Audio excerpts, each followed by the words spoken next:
Šitie rīmī jau šobrīd virs 5 eiro maksā, un šeit viņi maksā 2,70. Parādās tālumā Prāga, visa pamale pilna ar Prāgas blokmājām. Braucam tieši Prāgas centram cauri.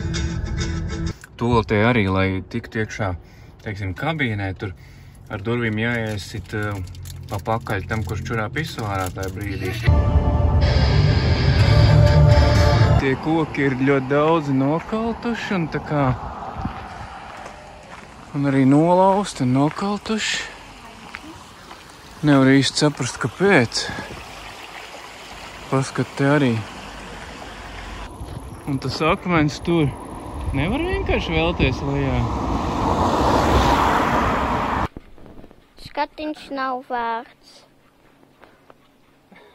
Nu, te ir tā lielā arka, it kā lielākā Eiropā. Es nezinu, vai kopš tās Maltas arkas sabrukšanas, vai pirms tam jau viņa bija lielāka. Meži un līkumi baigākie. We are at the doors where there's 4 code boxes. O, Dievsa.